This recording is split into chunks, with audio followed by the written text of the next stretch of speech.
Great, thank you. Good morning and welcome to a webinar with regard to the opening of public schools for the Ashland Public Schools for the fall of 2020. I just want to give you just a brief outline of how you can ask some questions and or the participation, etc. You'll notice there's a Q&A section where you can ask a question.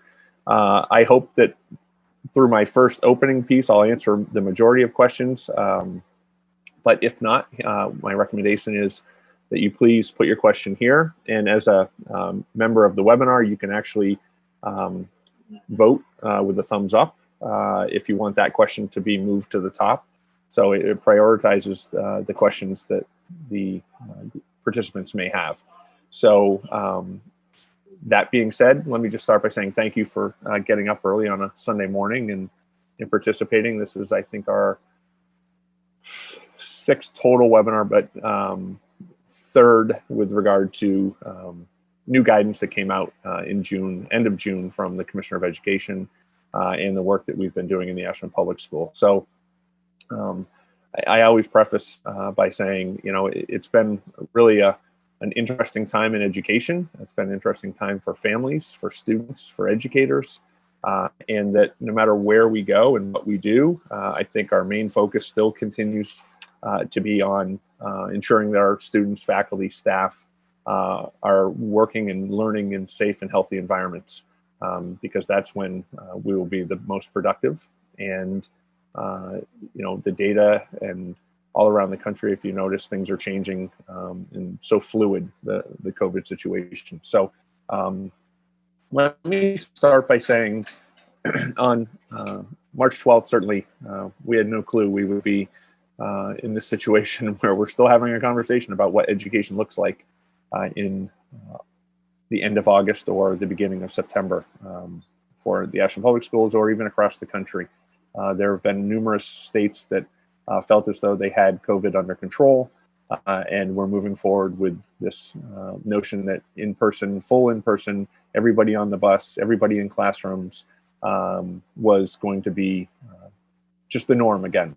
And as you notice around pockets of the country, those communities and states that typically open a lot earlier than Massachusetts does have all rolled back. And for the majority of them, they've moved into, we're pausing for 6 to 12 more weeks to either do a hybrid or a remote learning and then reevaluate. And it's quite interesting. And I think partly being in the Northeast, where we've been fortunate to have tremendous, you know, a tremendous thought process in how we're approaching COVID, and continually seeing our numbers go down.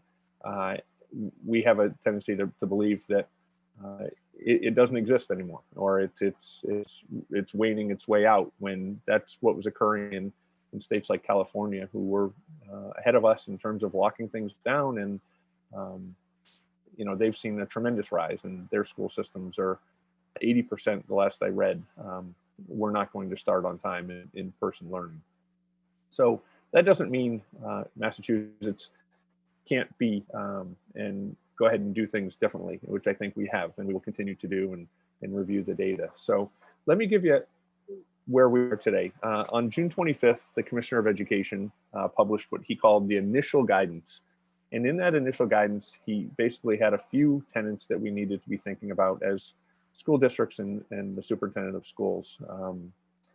And the first thing was, we had to go ahead in our classrooms and set up our classrooms across the district, all of the buildings, in a model that might look like a minimum, and I think it's important to understand the language that they're using, a minimum of 3 feet to a preference, a preferred 6-foot physical distancing between students. And what would that look like in our buildings? Would it look like, can we get all of our students into classrooms? And if we can't, what would that cost? What would that look like? How would we approach education? How would we get kids to school on the buses where they're limiting the number of students on buses? How would we stagger start times? How would we eventually get our students transitioning between classes? What does that look like? And so that was the first task that we were charged with on the 25th of June to start doing that in all our buildings. And myself, the principals, our facilities and custodial and maintenance staff, and we've been doing those things. And that's important to know as I continue the talk today. The second piece of the puzzle was, so it's about 3 models. Model 2 was a hybrid model. And a hybrid model of education is where we're still having kids come into the schools. They will be in classrooms and they will be in front of teachers, which we know, and what is, and I will be clear, we all want. Every one of us believes for the health, physical, social, emotional well-being of our students. This has taken a toll being out of school. We want our kids in front of us. How do we do that safely? Not only for our educators and our students, but for the whole community. As students leave our buildings and go back into homes where there are, many families that have grandmother and grandmother living with them, or parents have underlying conditions. And these are things that we just need to be thinking about. So a hybrid model is such that you would be in class part of the time and remote part of the time.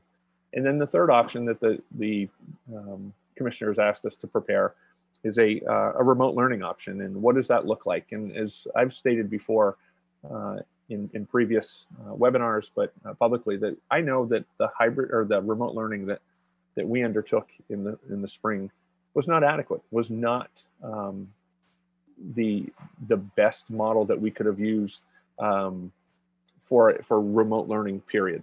And circumstances being what they were in March and that quick transition into a remote learning, did we get better at it? Sure. Couldn't we get even better at it? Absolutely. Things need to change with how we approach it. For instance, are we using a singular platform across all grade levels and across the buildings, such as a Google Classroom and Google Meets, versus using Zoom and Google and these other platforms? I can tell you the state is looking at a unified platform that all districts could use. So everyone has the same, curriculum standards being met through the state. And that's an interesting conversation. So that was the first piece of it. The second piece of the guidance that I thought was really relevant was the language around mask and use of mask in the schools. And again, I went back and reread it because it's still changing and it's constantly changing. And I'll be clear, as a superintendent, we're not working in isolation. We are working with all of the surrounding school districts. We are working with the Department of Public Health, the Commissioner's Office, the Governor's Office, our nursing corps led by Audrey LaCroix. They're working at the state level with the nurses and medical professionals, our facilities people, et cetera. So the mask scenario was grades 2 through 12 were required, mandated, unless there's some physical medical condition.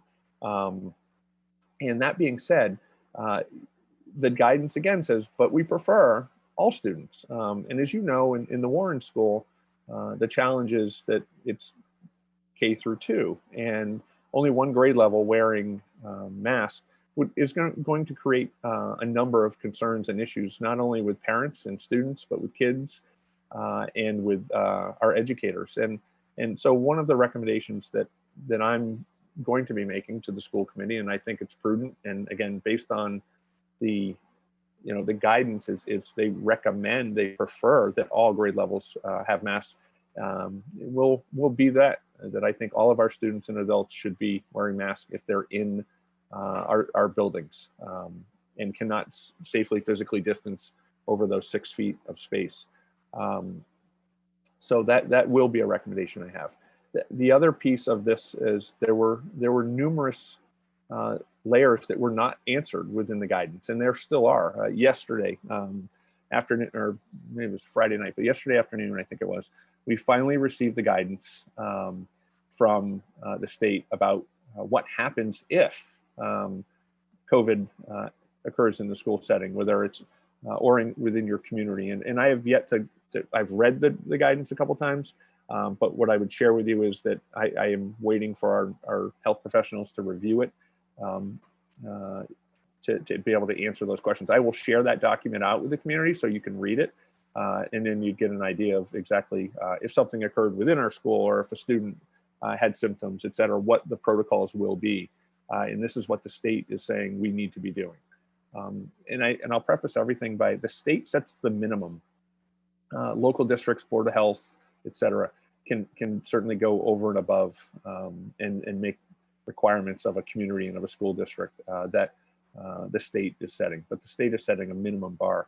The other two pieces were transportation, and what does transportation look like? I did send a survey out a week ago, or a couple weeks ago now, asking about busing, and do you need busing? We would certainly welcome families to consider driving their children. And that comes with complexities as well with our neighborhood schools, or having students walk as much as they can to free up space on the bus.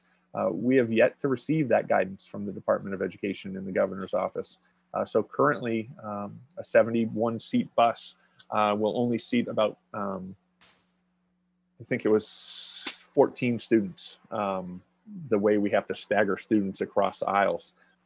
I do anticipate, the state saying, okay, if everyone's wearing masks facing forward, you might be able to fit a student in the window at one seat, in the aisle at the other, so staggering it. So we might get up to 27 students on that 70-plus student bus. The notion that we might need to have monitors to ensure the physical distancing stays, that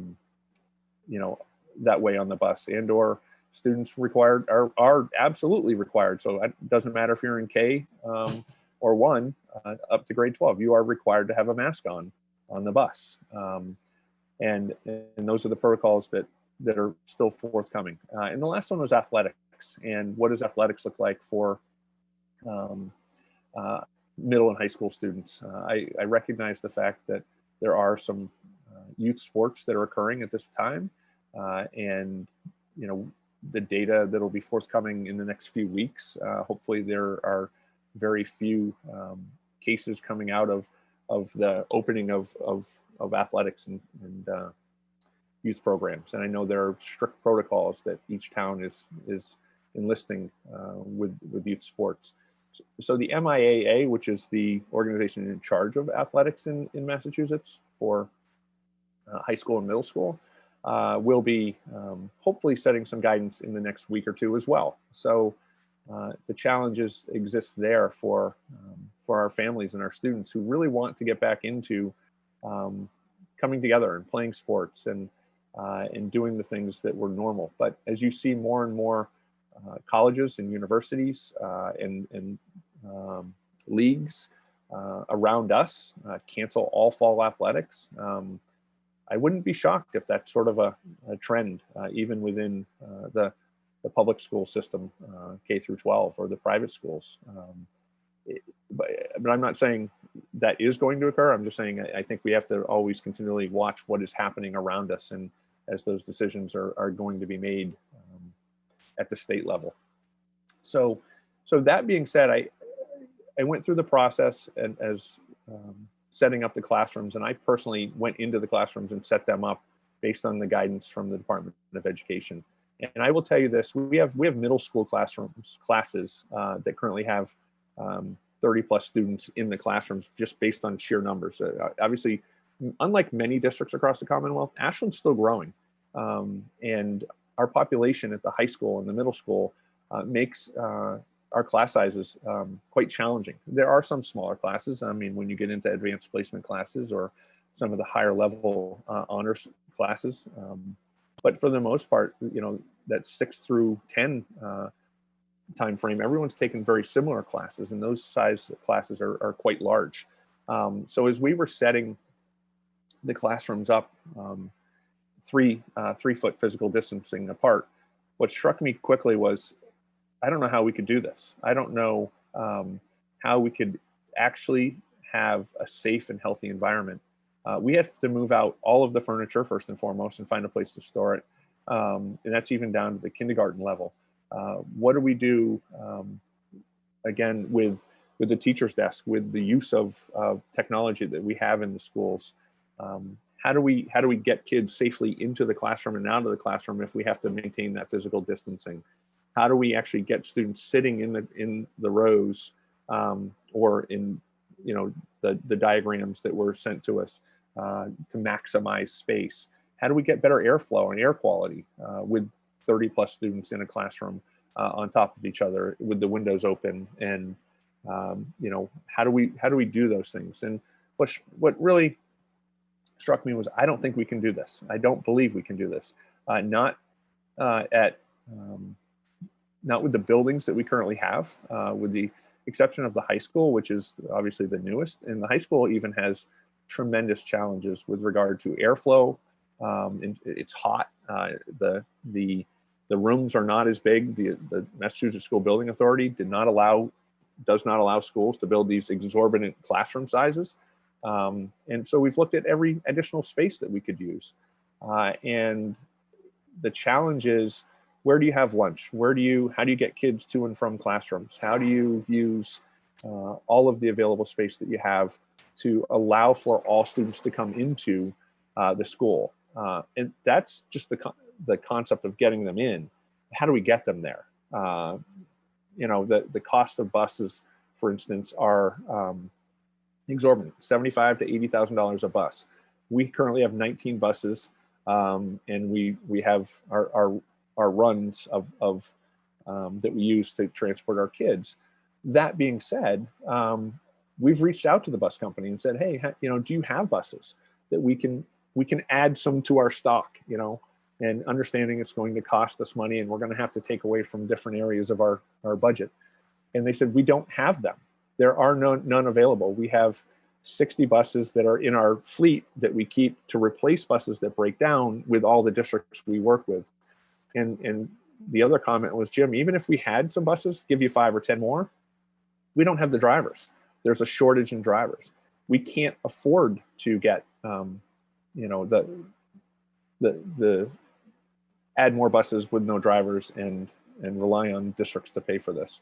So all of this combined has led me to believe that the recommendation that I'm going to make to the school committee is that we not consider any model that's less than 6 feet of distance and within the classrooms.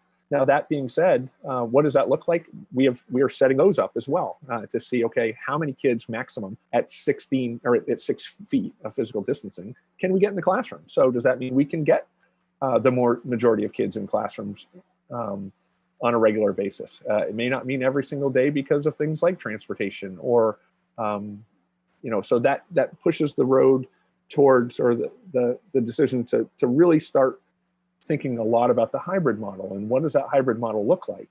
Excuse me for a moment. And are there models out there that would meet the needs of our community? So what you can expect is, although we have not made any final decisions, and in the final decision, just so the community is clear, the state has really put superintendents and communities under a tremendous burden in terms of decision making. And that means we have to submit on July 31st our feasibility study of the 3 models that I mentioned earlier. And then lastly, by August 10th, we need to actually have published and committed to a model to start the school year. That doesn't mean the model can't change with regard to COVID and cases, and one way or the other, whether you start hybrid and you eventually could go to full-time everybody in person, or we start remote and then move to a hybrid and then to a full-time, or you start hybrid and then everybody goes to remote. I don't want to be naive to the fact that we will have cases in our schools, and we will have more cases within our community once we start congregating folks together. You're seeing it right now in local Massachusetts school systems, where summer school programs are in existence. Quincy just reported 5 educators yesterday. Westwood a couple days ago, as part of their extended summer year programs, with educators, contracting COVID. Now, again, a lot of the science and what I want to make sure is we don't devolve into a political discussion here, because that's not what this is about. This is about answering the questions that might exist about opening. But certainly some of the science indicates that kids are less likely to pass it on kids are less likely to be symptomatic. So if they're asymptomatic and they're still coming into the classroom, that doesn't mean they can't pass it on. And those are the concerns that certainly keep me up at night and keeps our educators up at night, and I'm sure many of the families. So August 10th is when I have to have that final decision made, and the school committee will be needs to be fully aware of what we're doing and looking at the plan. So certainly my administrative team is working and has been working diligently for the past 6 weeks on creating models that will work for all of us. And I want to, again, emphasize, and I've done this in the previous 2 webinars, no model that we choose is going to be the right model for every family. It's just not going to work for every family. And I recognize that. It's about making a decision that is the least impactful and bad for families. And it's tough to say it that way, but with our focus on the health and well-being of everyone within our system and our students and our faculty and staff, I think that's the approach we need to take. So that's where we are today with regard to what's expected of us at the state level. And while the commissioner has stated previously that he would like folks to be in school, the superintendent's conversations that I'm a part of, and 40 to 50 other superintendents in the Metro West area, and then a little bit beyond, are saying this is it's unreasonable and we can't do this safely. And yes, we recognize the social emotional toll it's taking on our kids, and we recognize the fact that we want all of our families to get back to work full time, and that we need as a structure education to exist, so the rest of the economy, the rest of the workforce, the rest of our community can feel good about themselves and go back, and et cetera. So let me get into some of the questions, if that's okay, that were posed online, and then we'll answer some of the questions through the Q&A, because I think it's important to see what folks are thinking out there, and the questions that are really of concern. Just give me a hands up if you're I'm taking a breath and getting a drink from my throat, but if we're good to move on to that piece of it. Great, thank you. I should have mentioned as we begin the process, this is being recorded. WACA is streaming it as well live on the Education channel. So I thank them and for their continued efforts in helping us inform the community. I think now we're up to, just in the last 3 sessions, over 400 participants within the community, and I've got more to come. And I know a lot of people had signed up and said, hey, I can watch it on WACA, and it's great. So thank you to them. So question, what I'll do is reading the questions, some of the questions, and then provide you with information that I have currently in the data that I have. And I think it's important to do that. So as I read the questions, I apologize if I look down. I'm not looking at you in the screen, but can you share the preliminary findings from the survey that was sent out recently regarding remote, hybrid, and in-person options? Absolutely, I can. And I think it's important to understand that only about 50% of our families did respond to the survey. And the way the question was written, which I think we need to tighten up, and we will, was option 1 was full in-person learning with safety requirements, meaning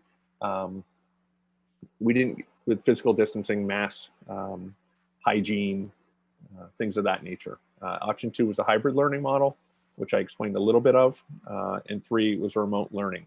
And again, about half the folks responded within the community. And it breaks out to about, 60% of our families said, we really like to have our students back in school full time with safety precautions, if it can be done.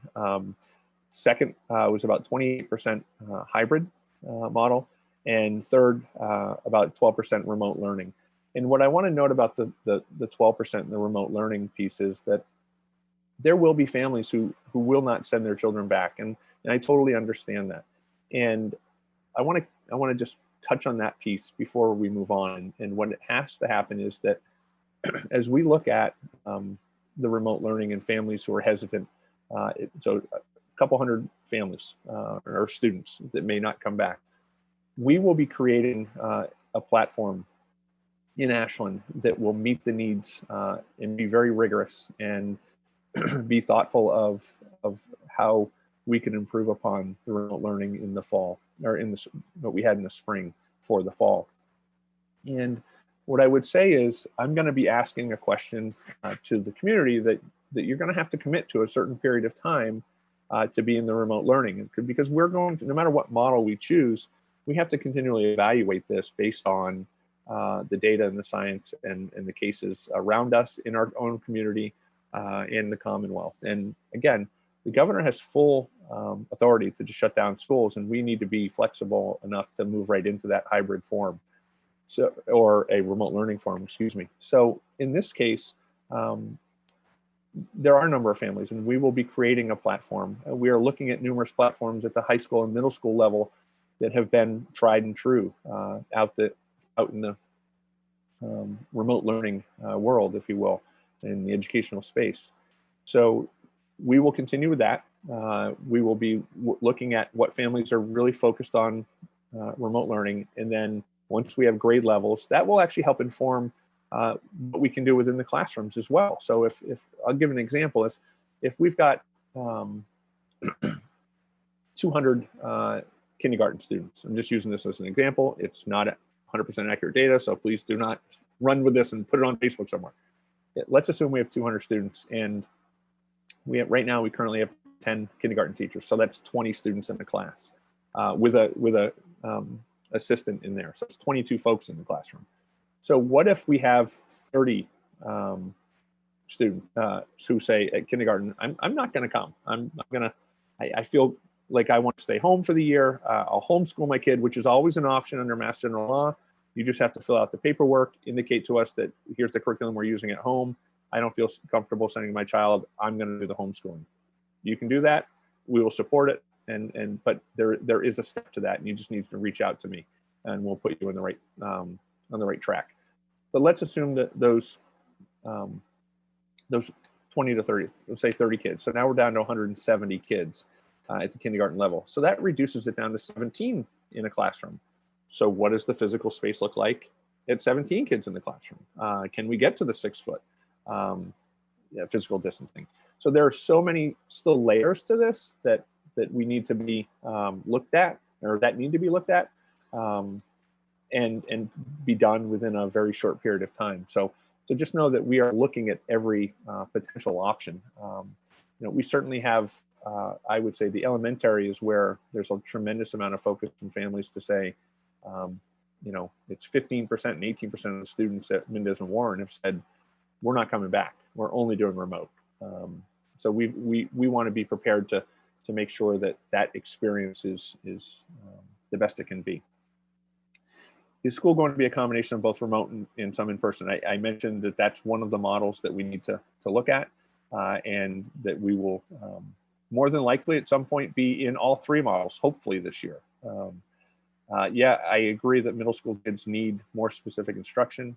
I've mentioned that I have a middle schooler as well, and I could not agree more that he needs that explicit teaching and connections with his educators. In past, you mentioned that there may be remote options for families that may be concerned about returning. And I just mentioned that, yes, that's exactly what we're looking at, creating an Ashland Public Schools remote academy that is high standards, full of assessment, full of curriculum, asynchronous and synchronous learning, so in person and taped. The models that exist out there show that the synchronous piece is important, but the asynchronous is just as important in how we go about teaching material. So a flipped classroom, if you will. And we are looking at connecting with a number of organizations that do this as their business. So if we return to online learning, will activities be similar to the spring or more robust? Unequivocally more robust.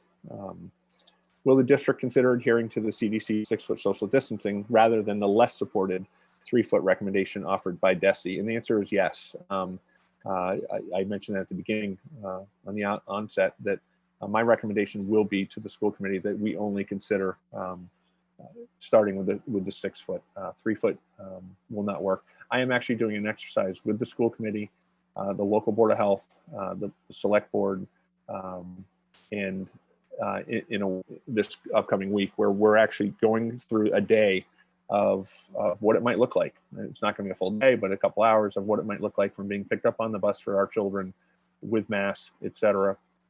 Going to the schools, seeing what it might look like walking into the buildings, the spacing needed, what it looks like going in the hallways into the classrooms with a 3-foot physical distance model and a 6-foot distance model in all of our schools, so they can really see what shocked me when we did this exercise. And then what do we do about lunch? What do we do about all of the other things that occur? The recommendation is consider having lunch in classrooms. Well, my first inclination was, if we're sitting 3 feet physical distancing with one another and you've got 28 kids in a classroom, the guidance is you need to be 6 feet apart having lunch with masks off. And how do you accomplish that if you packed them all into a classroom with 3 feet? Yes, there are times where we could go outside and have lunch. What if it's raining? What if it's wintertime? How do we utilize the cafeterias? Are they used for classroom space if you get everyone back in? So these are all things that we are negotiating and working through. And who's going to clean up after the after the lunch in the classrooms? Yes, it might be easier for a high school kid to grab a wipe and to wipe things down. But what about the elementary kids? And does that mean we're required to have more custodial staff on board? And to that point, we are hiring more to ensure that that we are cleaning and that it's a constant throughout the day. The high touch areas are being disinfected, and that when we do have lunch somewhere, that it's cleaned appropriately for the next group, because they have to be staggered, because you can't have 220 kids in a lunchroom anymore. It's just not going to happen this year. Will there be partitions between the desks?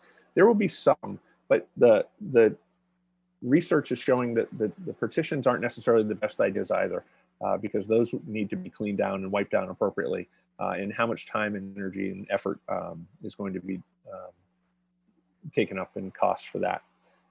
Will there be enough teachers for smaller classes and enough classes for the students, since Mendez is already crowded? It's a great question.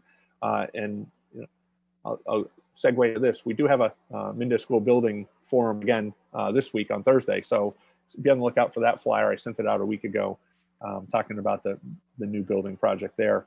I would say that depending upon the model, we have enough classes, yes, and we have enough educators.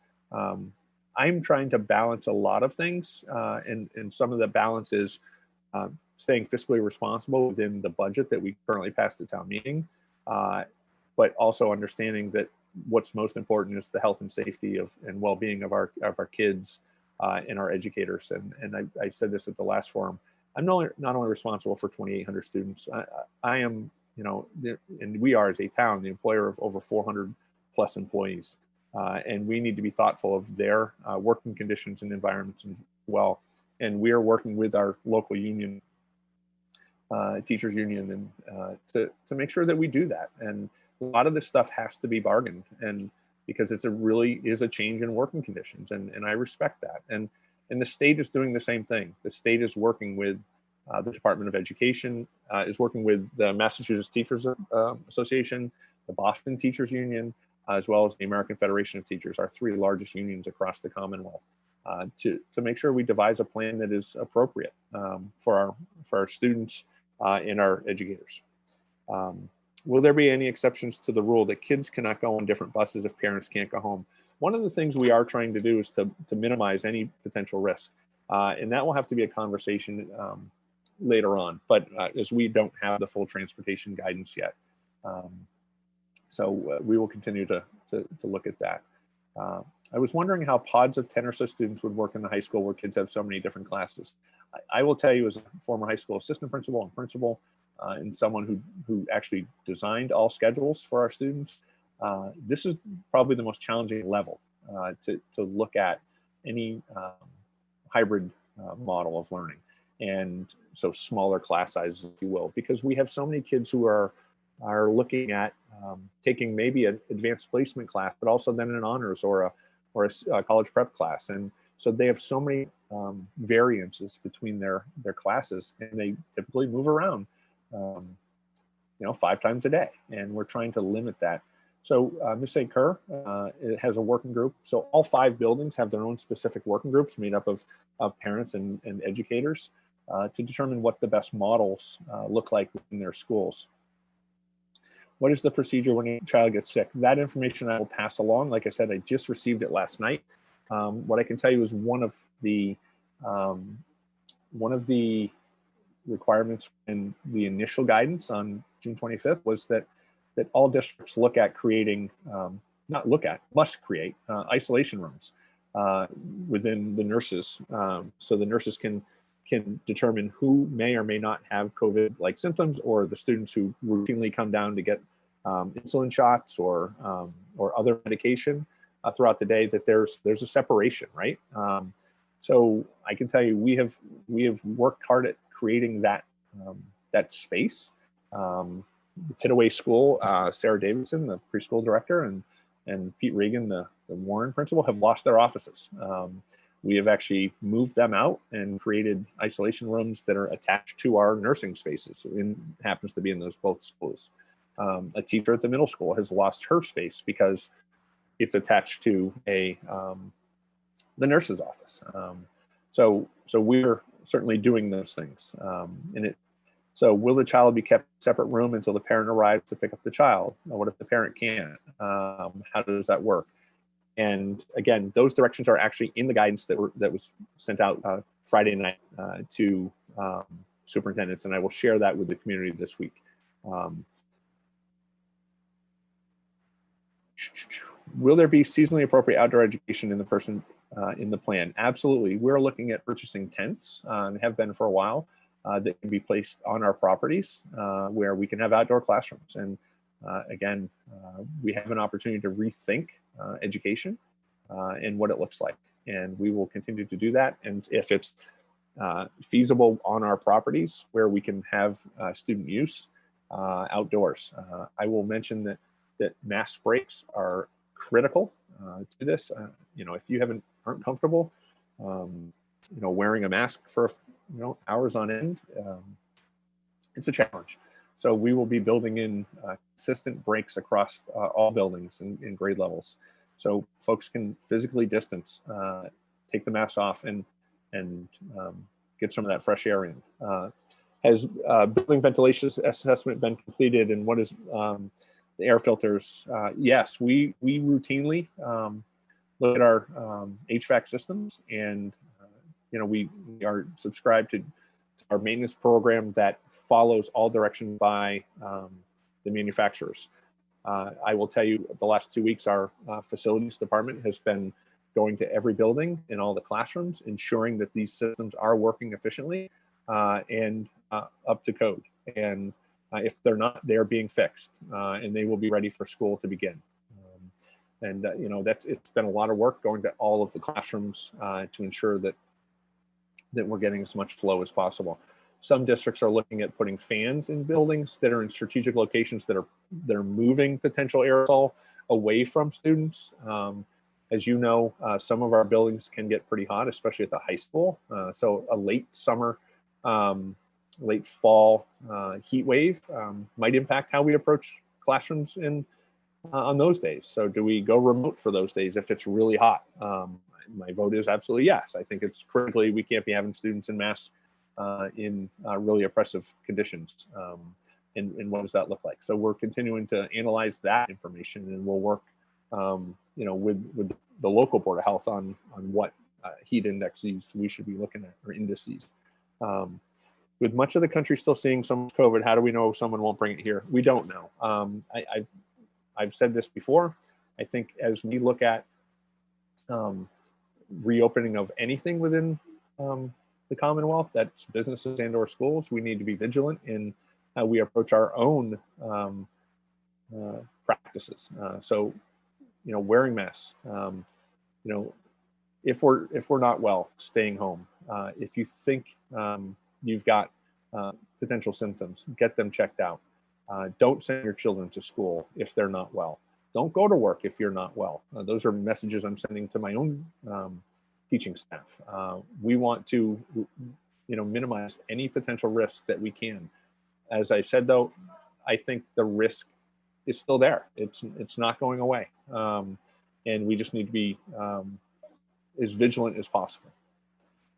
We consider changing start times to later now that everything is on the table. The Mendez bus drops about 40 minutes before it starts. I get it. So that's one thing that we're looking at too, is how do we adjust our transportation and our start times to, one, not only fall within line of our negotiated budgeted contracts, which we have, but how do we get our students to into the school safely, and because we can't congregate, right? We can't have whole groups of kids coming into the small gym, if you will, at the middle school. They get dropped at the middle school before they head to class, and you've got 150 kids there, or similar at the high school, and same at Mendez. So do we use Mendez again, figuring out an outdoor recess when kids are dropped off until they're ready to be in the building, physically distanced?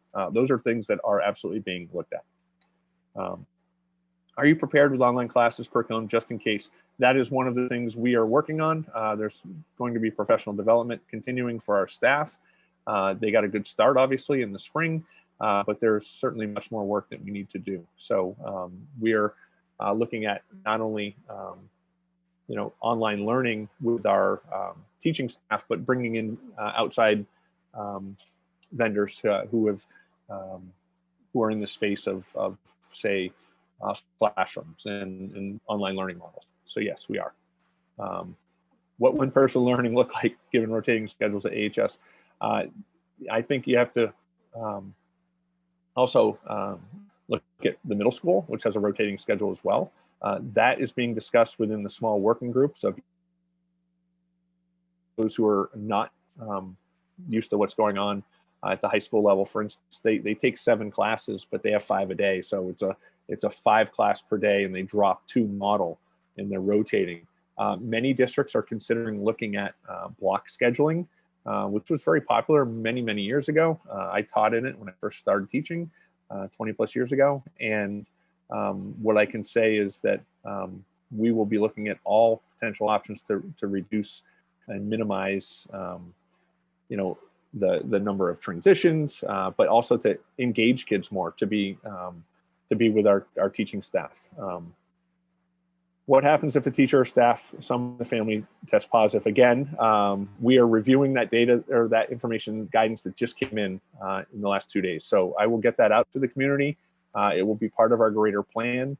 I hope within before the first week of August that all of this is settled, even though we're supposed to have it settled by August 10th. I think it's unfair to families if we don't get you that information now or as soon as possible.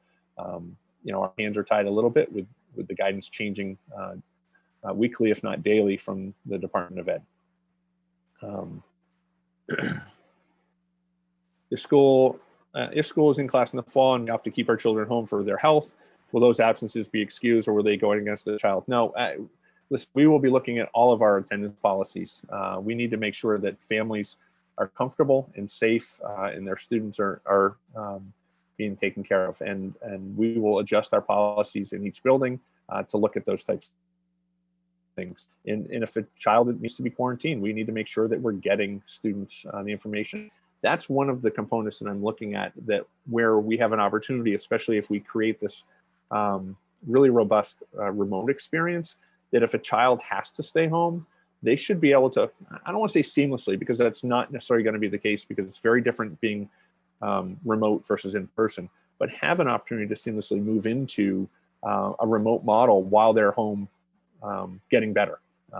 So those are things that we're certainly looking at. Special education, how will these services be improved? Will there be live and or recorded lessons? So synchronous versus asynchronous. Also, for students in substantially separate classrooms, for ELA and math, they go into inclusion. How does that look? And those are all wonderful questions. And again, we are looking at the guidance from the Department of Ed and specifically for special education, and recognizing the fact that we need to be meeting the needs of all of our students. And as a parent of a student on an IEP, I certainly expect the same thing, that the IEPs are fully met, but also understanding that with the nature of COVID and the fluidity of moving between a in-person, hybrid, or a remote will exist. We have to have clear expectations and clear communication with families. I said this before, how is APS thought through the practicality, parity, and safety of having K1 students not in mass and grade 2 students in mass? As I said at the beginning, my recommendation will be that they are all in mass. How is APS prepared to keep rooms clean after? Again, we're looking at different models of how we can actually serve food. Our nutritionist director, Saboden, is fantastic. And lunch will look different, certainly in the fall. But I trust that, again, she is working with her cohort of nutrition services folks around the state and using CDC guidelines as well as the Department of Public Health guidelines. We want to make sure that wherever we have lunch, that it has easy access for cleaning, right? That is critically important. But we will not be having 200 students in the same area having lunch anymore, or even 100 students in the same area. So those are still things that will be decided, but it's a really great question. There's a question about community service hours for high school students. What happens if we're not in school? Have we made a decision? Those are graduation requirements that are certainly something that needs to be discussed not only at the building level at the high school with the site council, and a recommendation made to the school committee, who ultimately waive graduation requirements. But I'll tell you right now, we have not. We're worried about actually getting graduation done August 2nd for the class of 2020, and then we'll focus on the 2021 students. Is the first day of school on September 2nd subject to change? I believe it is subject to change. About 3 o'clock this morning, I was thinking to myself, how do we adjust our schedule to get our teaching staff prepared fully to go into a remote, if need be, or a hybrid model of learning? And that requires professional development, and that requires flexibility from the state of Massachusetts with the number of days and hours required of students. And again, that's Mass General Law, and there has to be adjustments to the Mass General Law in order for us to be able to adjust our schedule. What I would like to see happen is I would like to see our students come back after Labor Day, and us to allow teachers to come back earlier and utilize those 5 days before Labor Day to really dive deeply into the professional development and to ensure that we're ready to go no matter what model has to happen on the fly, right? So if we're in a hybrid, teachers are ready for that, for the students who have to be in remote learning at the time. Or if we're in strict remote based on the governor or the commissioner of education saying we have to go remote, like other states are doing right now because of the numbers, we have to be ready to go.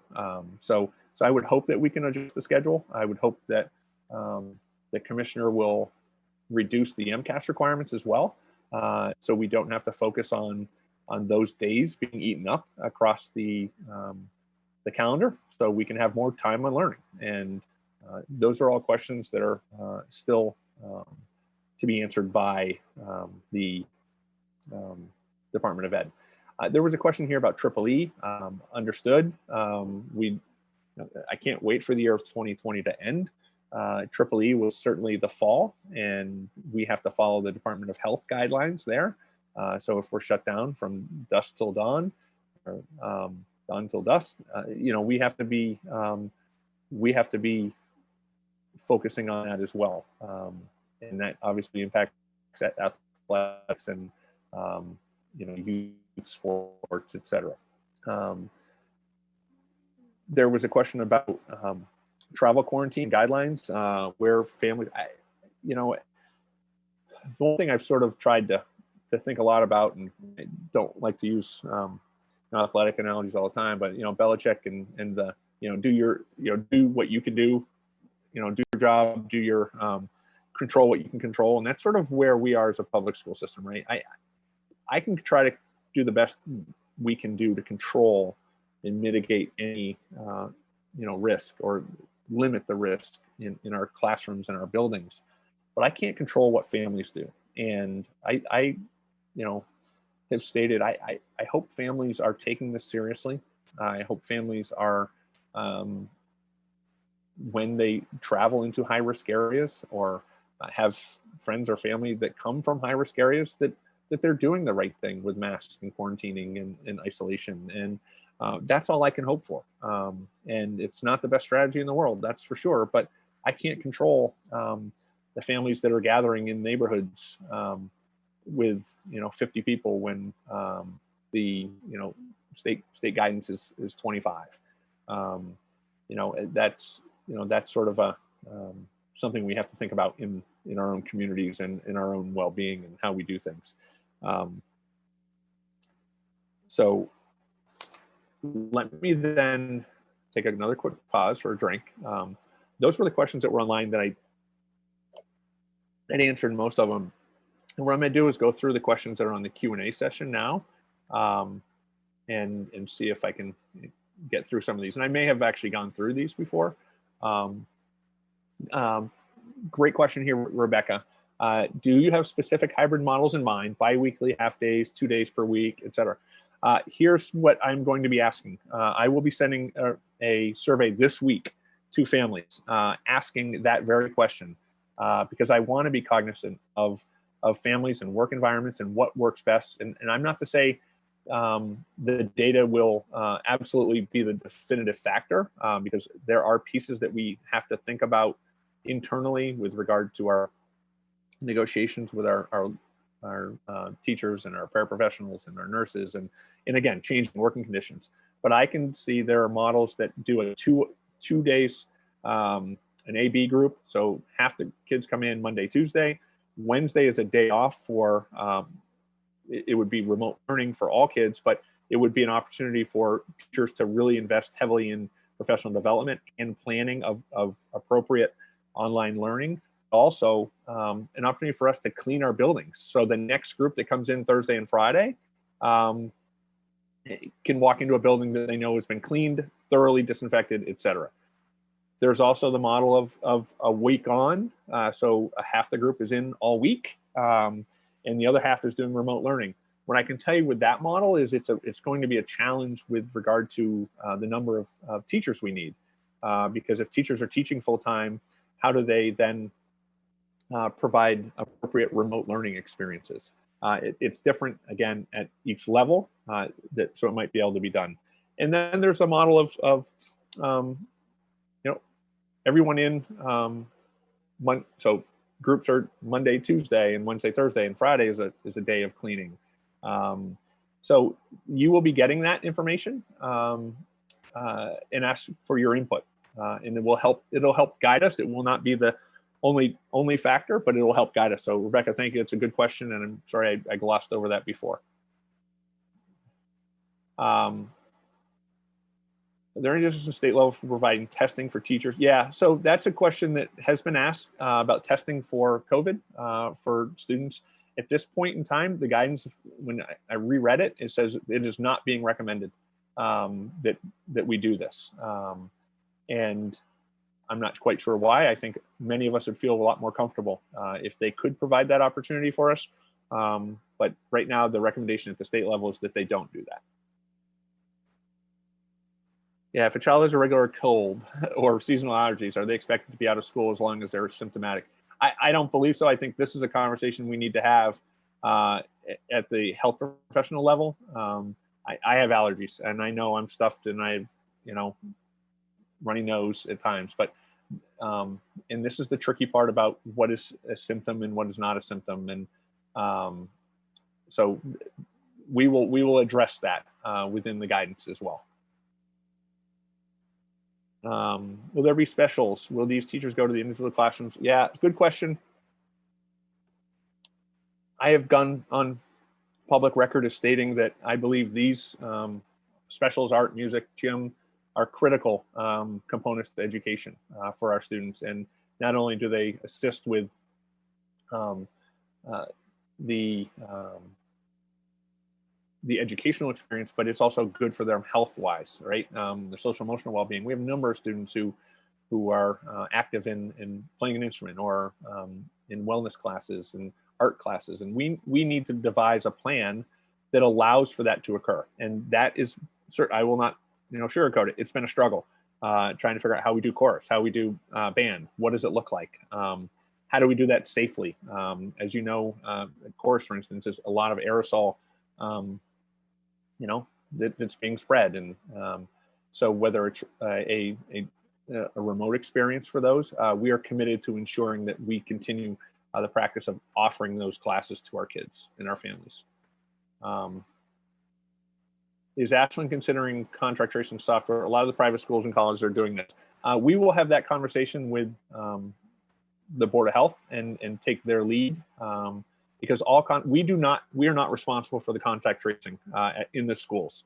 It's different in the private schools and the colleges, but the local town is responsible for doing the tracing. We'll certainly continue to advise on that. And I know there was some guidance or recommendations. Sorry, I'm going to move my son. There was some guidance that was out there, and we will follow that, and Audrey LaCroix and I will continue to have conversations.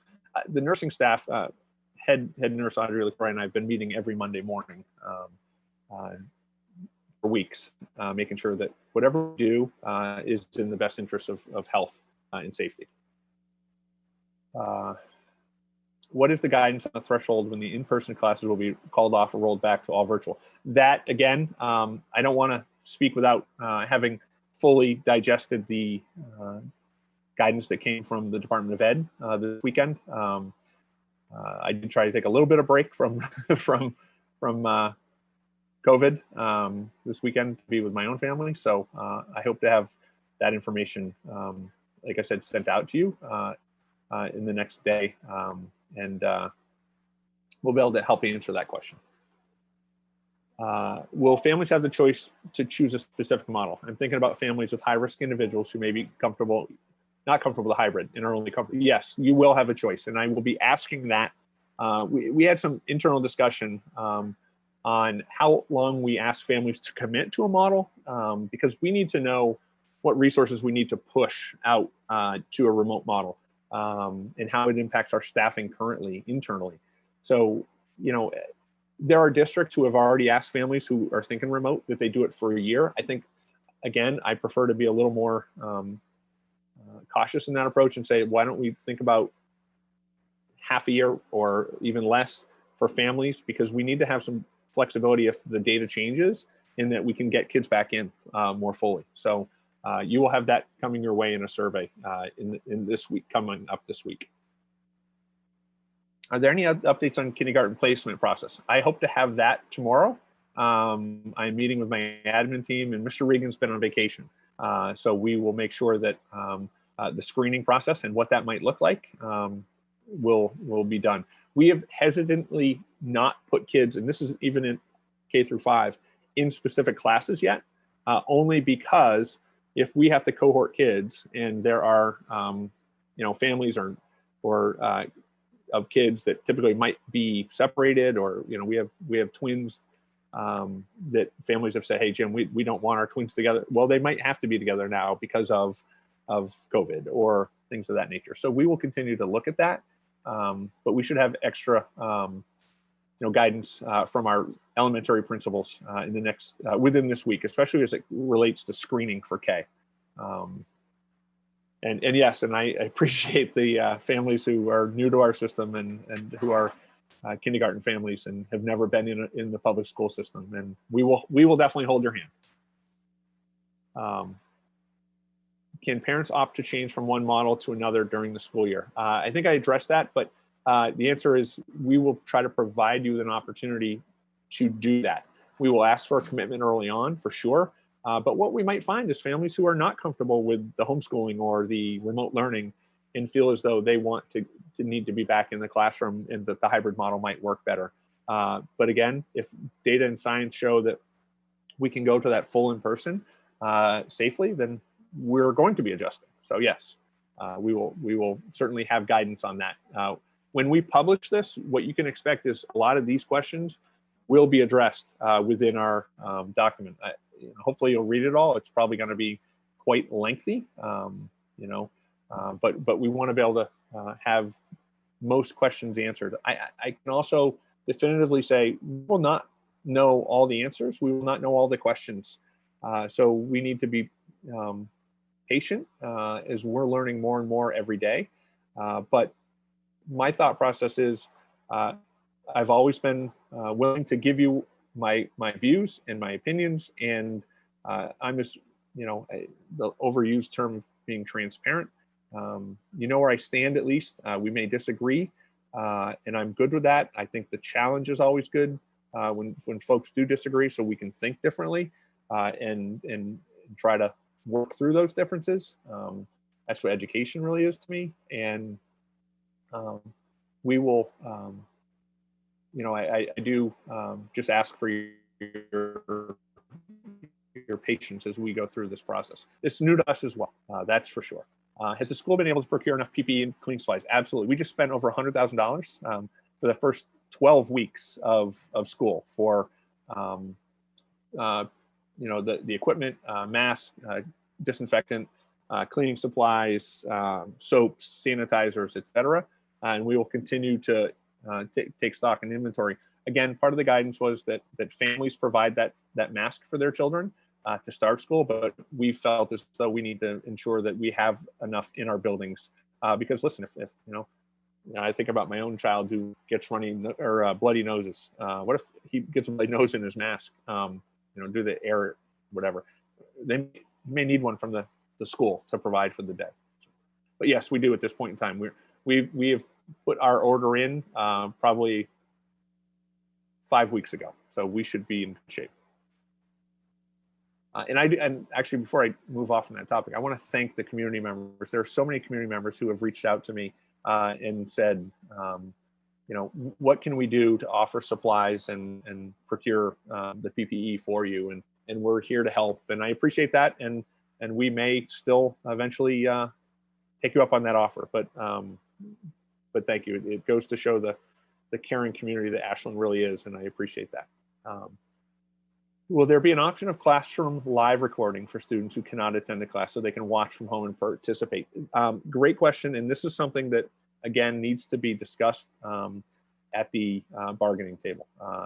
Whenever we're recording teachers and or kids, there are concerns and legal questions that arise, and we want to be thoughtful of that. Yeah, it would be great if we could have students or teachers be recorded while they're teaching their lesson. But again, it does go to some concerns about privacy and other legal issues. So we are absolutely investigating that. Are you concerned that the hybrid model will increase exposure? Many, if not most of these students won't be quarantined at home during their virtual times. They'd be sent to private daycares, neighbors, nanny shares, parents. I'm concerned about all models. I'm concerned about, as I stated, I think having the lesser bad option is where we're focused on this, and I'm concerned that the remote learning will be really a challenge, and for all students and families. And again, I think by providing families options,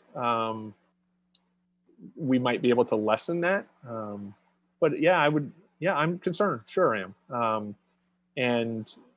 But I'm also trying to think about the data and the science that exists that we're being provided at the state level, where they're saying, we believe that it is the right thing to do to send our kids back for lots of reasons. And the American Pediatric Association saying the same thing. So it's a balance. And Kim, that's a great question. And yeah, I have two boys myself who are going to school. One's going to be a sophomore and the other's going to be an 8th grader. And my wife is a high school Spanish teacher. And we have that conversation all the time. Are we comfortable and of sending our kids back? And I am. And I know there's a risk and there's of exposure, and we just have to continue to hope families are doing their part to minimize it. Thank you, Jim. You're welcome. I like the idea of standard classrooms. So do we. We recognize that we need to have something standard from building to building. It helps with families too. If we've got a middle schooler and a high schooler having the same platform, at least we can have the same language. Could you speak to children on IEP? You may not be able to comply with safety standards due to various developmental needs. What options their families have? Good question, Joy. Kathy Silva will be providing some of that direction. And our test run this summer. We are running a extended summer year program as well, and where our faculty and staff are using guidelines with regard to PPE, and as our students are, where we have to have that close contact. And so we're at least getting some data locally within our own system to help guide any decisions we make. Are we planning, if hybrid plan needed, half days for each student or 1 week? Kim, I mentioned that earlier. Some of these will be repeat questions because these were from the beginning. I will be sending out a survey to families to at least get their thoughts on what hybrid model might be best for our community. There's not a good model, right? I don't think there's a good model that meets the needs of all families, and I can't repeat that enough. Will there still be honors in AP? Absolutely, Julie. We are running. Our goal is to run the exact same classes that we currently have.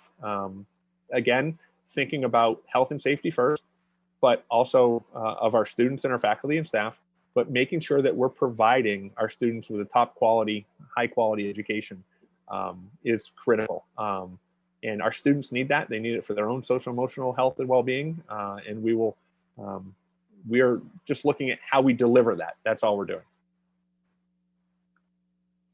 Will there be daily screening, gathering health information of teacher staff? Is there an automated system? We do not have that set up at this point in time. That screening, as recommended by the Department of Ed, needs to occur at home and before a child even goes to school or gets on a bus. Families need to take this as the first step in precaution before sending kids to school. Similar, teachers need to do the same with themselves, and go from there. But again, that will be part of the overall guidance that we do send out about what is expected of families and educators. Can you describe in more detail, sorry, B is coming out of me, the more robust remote model or remote section of the hybrid model? What specific changes will be made from the spring? I think what needed to change from the spring was assessments. I think pushing curriculum forward in all subject areas. I think more synchronous learning, so in-person teaching, with the understanding that asynchronous learning is still very popular and very valuable tool. With a flipped classroom where you might be doing an asynchronous component where a kid is actually getting the lesson, and then there's a synchronous piece where the teacher comes in and works with that piece, component. So a flipped classroom model, if you will. I believe that we need to be, again, as I said, on the same platform. I think we have higher expectations about assessment even through a remote model. So as much as we can ensure that our curriculum is moving at the same pace or forward with the in-class model, if you will, of hybrid, that's what we need to be doing remotely. So there's this seamless transition, as I stated before. It won't be seamless, but that would be the expectation, right? I certainly think there's going to be more project-based learning opportunities, which is a good thing. I think that when we look at a hybrid component, where there's the online, that's the challenge. What are the expectations of teachers to teach full in person and do a hybrid? You know, and if we can't do that, what does it cost to hire more and more teachers? Are teachers in Ashland comfortable with in-person model? Yeah, I would say they are. I wouldn't say all of them. I certainly think they are not comfortable with the 3 feet of physical distancing model. That's for sure. They're certainly more comfortable with the 6 feet. I survey my staff every other week, just like I do with parents. And anywhere between 80 and 90% are comfortable having kids in the classroom with very, specific safety protocols put in place. Again, I think our staff wants to be in front of the kids. I know that teaching is meant to be this personal interaction, this building of relationships, and it's so much harder to do this way. Me with you today, having this conversation. So yes, I would say they are comfortable. I wouldn't say all of them are comfortable. There's going to be a 10 to 20% who are not comfortable, and that's what we're trying to figure out is how do we get those staff members to be potentially delivering a very robust remote learning experience. And again, it depends on grade levels. So harder at the high school and middle where you're discipline driven. Will siblings be attending school the same days in the hybrid? Our goal is to make sure that all siblings are on the same schedule. Absolutely.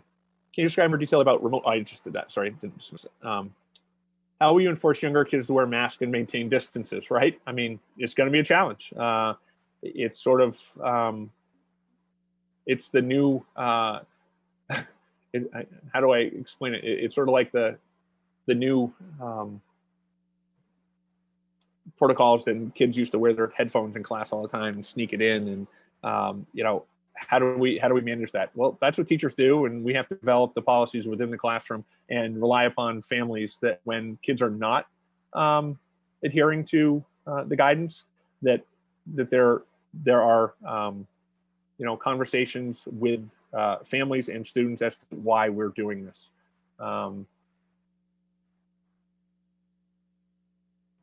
Are there going to be additional vigilance measures for kids walking in the hall or using common? We will be limited in our common space use. I'll leave it at that.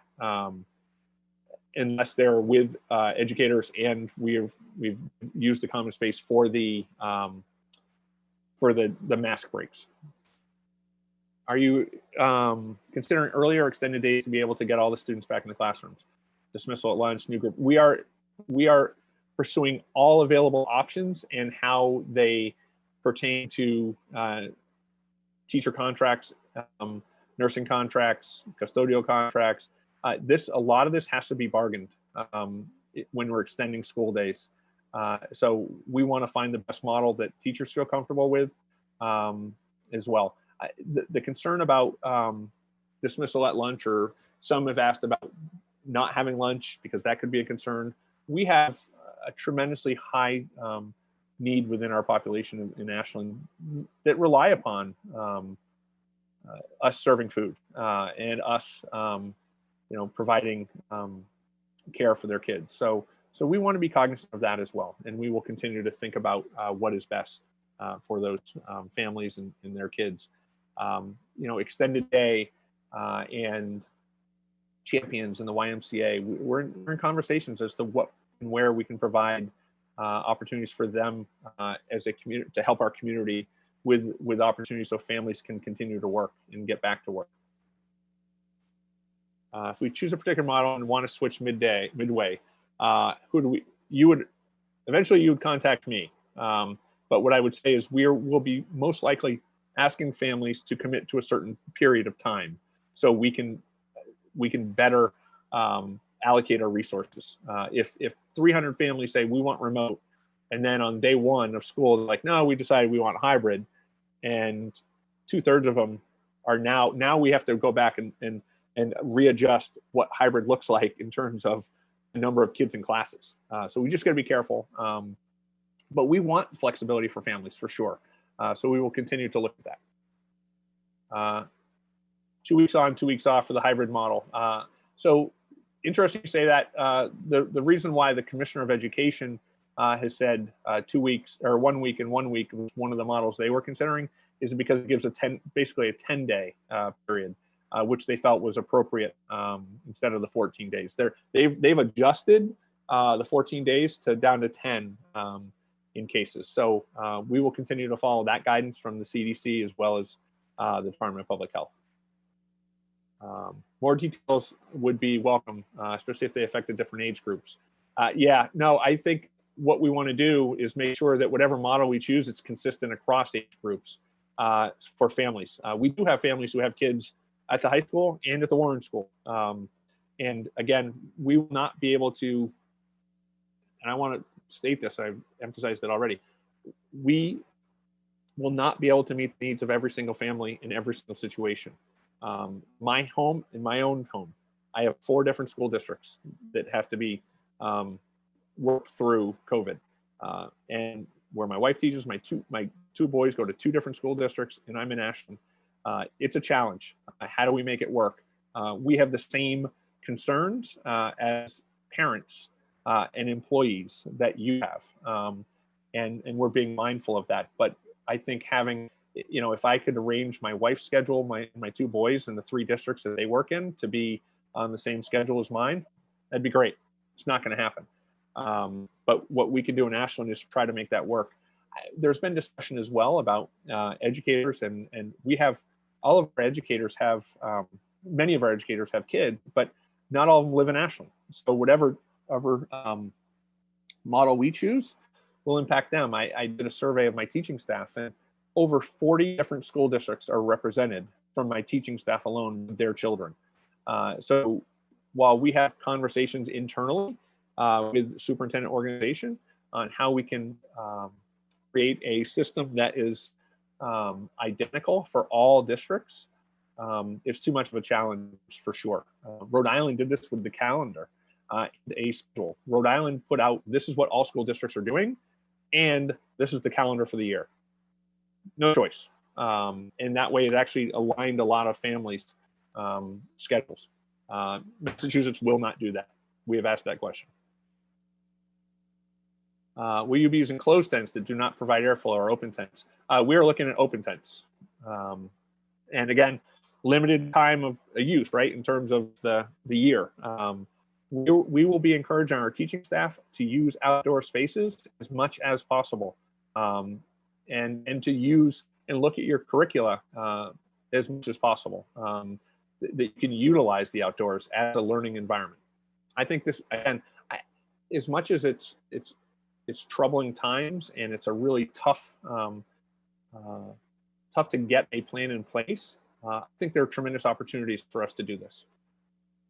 If more space exists on the high school football field, would you consider transporting kids to tents to deliver the classroom content? Yes.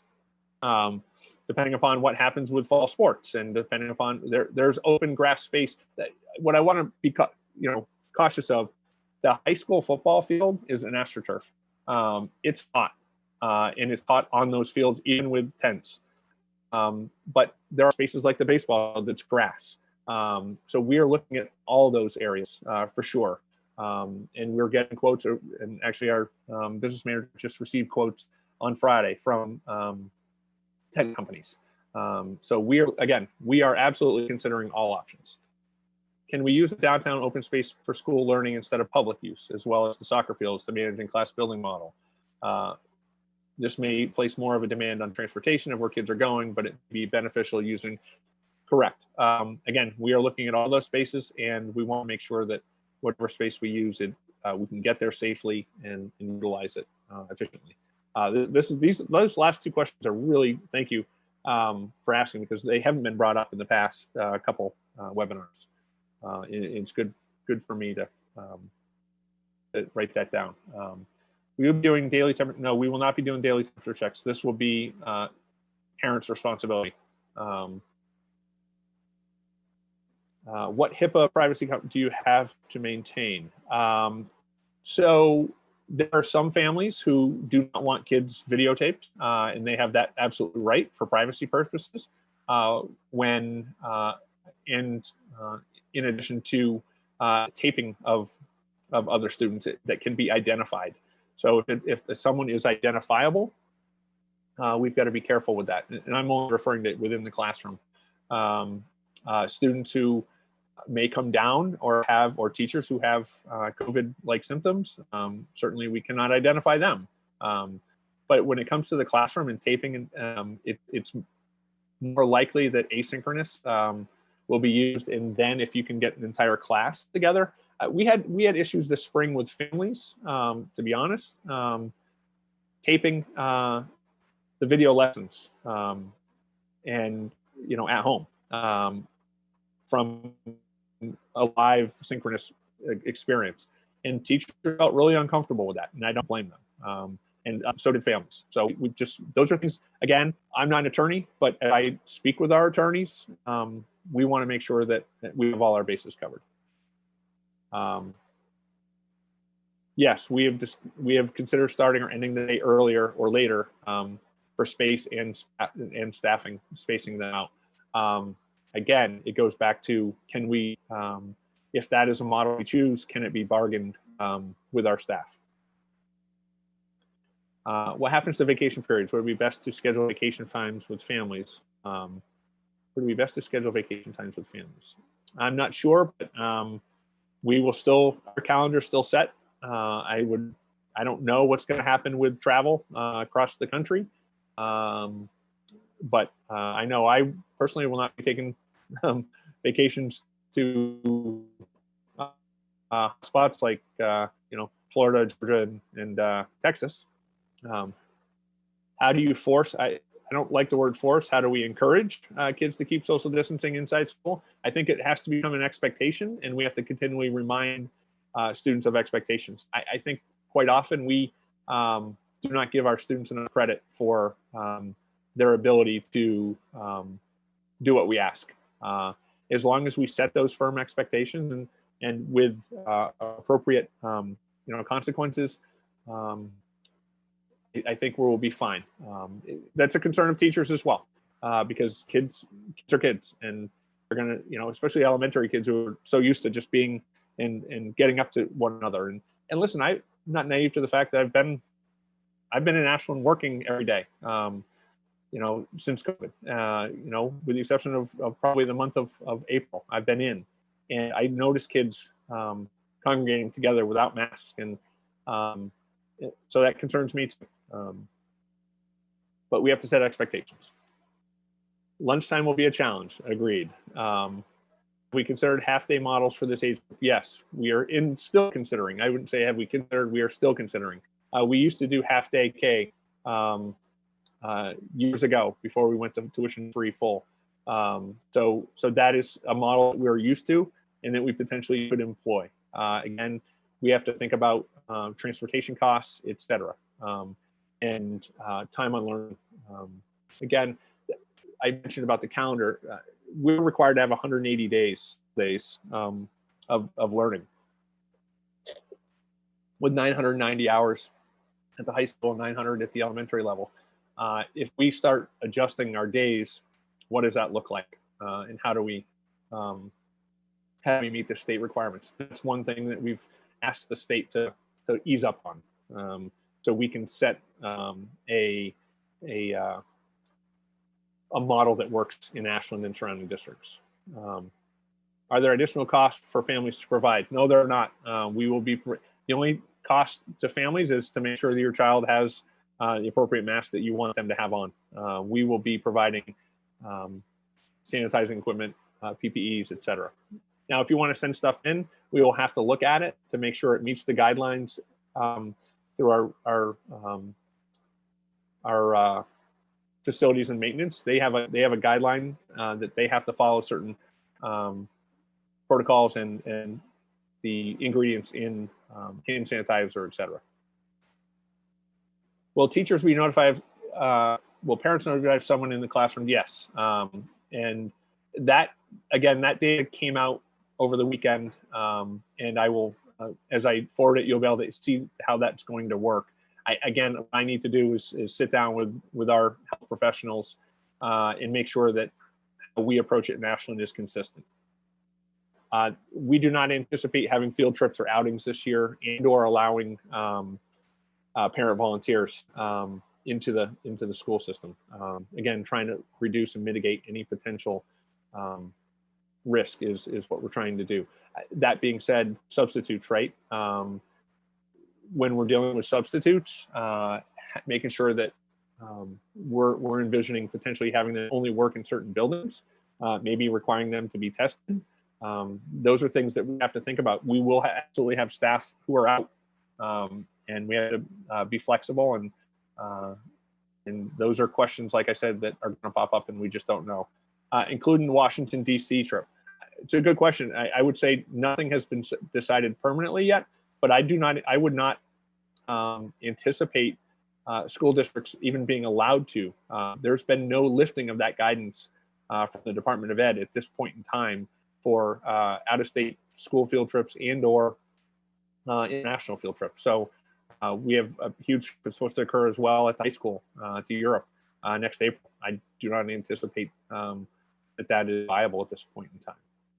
But again, those decisions are I know they're on people's minds, but our first and foremost is trying to get through getting the school system up and running for the fall. Okay, it is 9:30. I think I've answered all questions. I want to say thank you for participating this morning. Please be on the lookout for a number of items like survey for hybrid learning that could look like. Think about things such as the transportation as well. If you've signed up for busing and you feel like you're not going to take the bus, at least to start the year, please let us know so we can work out the coordination of that aspect of it.